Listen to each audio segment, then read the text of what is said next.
Hello everyone, I'm David Winward, and today I'll be speaking about Harry Markopolos. So I'll start with a case overview of who he was and what he did. So Markopolos was working at Rampart Investment Management Group, and there, with his time there, his boss asked him to see what Bernie Madoff's strategy was, basically what he was doing, because Madoff was getting these outrageous returns year over year and through each month, and it just didn't make any sense to his boss. Markopolos was really good at math, and so he was digging into it, and he said within 5 minutes he figured out that Madoff was committing fraud, and he wasn't sure if that was insider trading or a huge Ponzi scheme.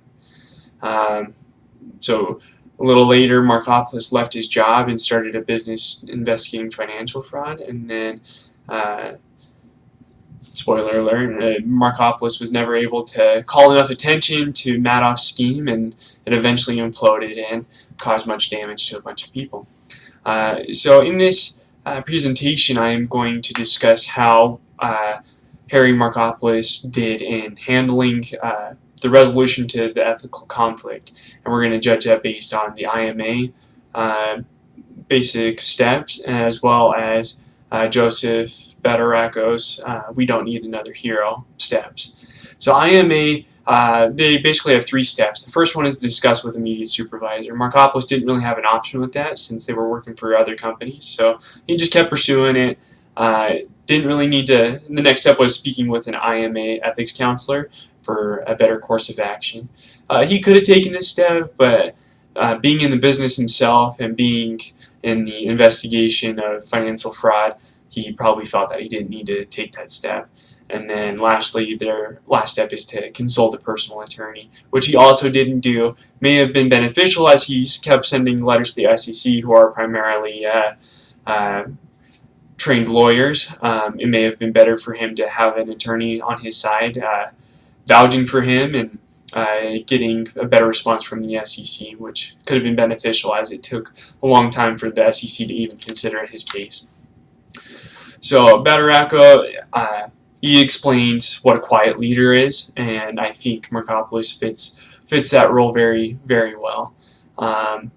So basically, Badaracco explains that there's 4 basic rules. First one is putting things off till tomorrow.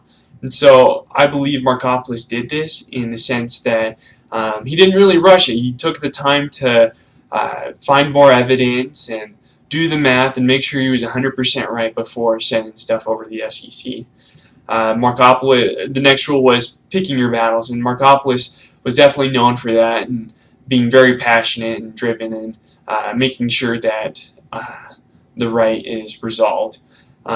He definitely picked his battle here and has chosen to pursue it. The next rule is to bend the rules and not break them. I don't think Markopolos really ever had a chance to potentially break the rules. I think he was strictly investigating, and there was nothing under the table. He spoke with other investors, seeing if they had ever done business with Madoff, and they hadn't done any with him. And the deeper he dug into it, the more he realized that it wasn't looking too good for him. And then the last rule is find a compromise. Again, Markopolos didn't really need to find a compromise. He kept on pursuing Madoff's fraud investigation, and so he never really had a need to compromise. So in conclusion, Harry Markopolos was never able to fully resolve the fraud incident with Madoff.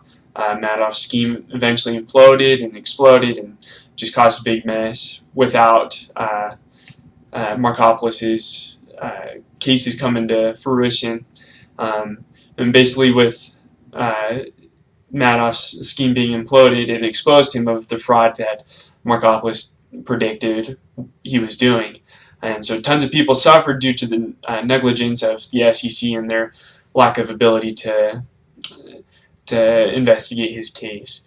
And so basically I feel that Harry Markopolos is definitely a quiet leader who should have been heard, and if he had been heard, less damage would have been caused. Thank you.